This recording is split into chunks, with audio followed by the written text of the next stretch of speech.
What up, Coach Colin Castell here with Shot Mechanics Basketball, and today we've got another NBA Shooting Secrets video. This time, it's Dwyane Wade edition.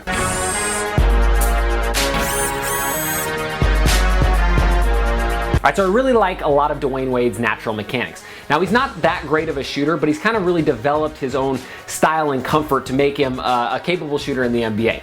Now, for the most part, he doesn't shoot a ton of three-point shots, so for this video, we're going to focus mostly on mid-range shots and how you can add those kind of tweaks to your game as well. So watch this video, try out a few of the simple keys, and see if they work for you. Alright, so this video is brought to you by the EVO 1 basketball from Shooter's Rev. It's a basketball that tells you when you get the exact perfect shot by having a tone that goes off when you shoot it. I've used the EVO 1 myself, and it's one of my favorite tools to use when I'm trying to get an athlete to get that perfect backspin and rotation.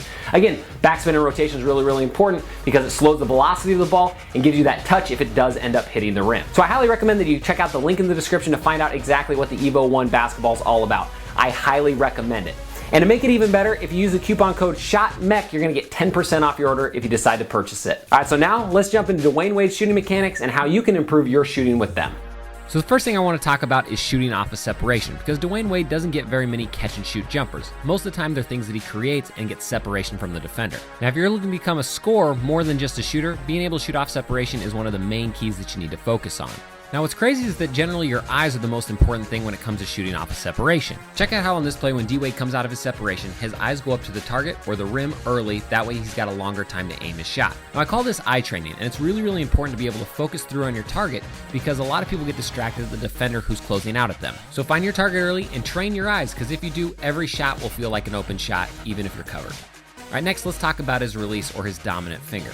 Now, he is a middle finger shooter, meaning that that's the last finger that the ball touches on its way to the basket. But what's interesting is I think he might actually be a better shooter if he used his index finger, meaning that's the last one that should touch the ball on the way to the basket. Now check out, as he goes into his release, everything starts perfect. His middle finger rotates around so it's in the center of the basketball, but when he follows through off to the side. Let's watch that again. Notice as he releases the ball that his index finger actually rotates more towards the basket than his middle finger does. What this tells me is that D-Wade's natural body biomechanics are that he wants to shoot the ball with his index finger, but for some reason, his middle finger is the one that's dominant. So what I highly recommend is videotape yourself shooting and think about trying to get a close-up of your release. You might be a middle finger shooter if you think you're an index finger shooter, or vice versa. So you can improve much faster if you find out what your body naturally likes and then go from there. Next, I want to talk about Dwyane Wade's deep dip. Now, for those of you who don't know, a dip is when you catch the ball and then bring it down lower before you bring it back up into your shot. Now, one thing I've noticed about Dwyane is that he likes to start his shot low. Like, I'm talking really low, down by his knees. By starting his shot low, it actually gives him more power and rhythm into his jumper than if he would catch the ball high and go straight up with it. Now, what I've noticed is Dwyane Wade doesn't do it all the time, but he tends to shoot better if he does bring the ball low down by his knees or his deep thigh. I actually think that if D-Wade had a more consistent dip, he'd probably be a better three-point shooter, and it's something that if I was him, I would work on as he gets older into his career. So what you can do is experiment with different dip depths and see how deep of a dip works best for you. It might be a small one, it might be a big one like D-Wade.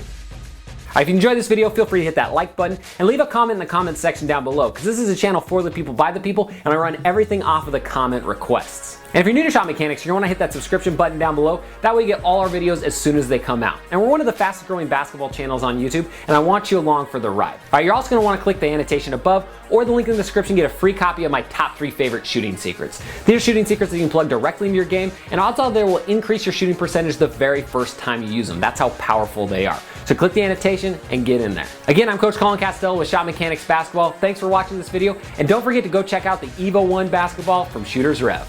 Splash on.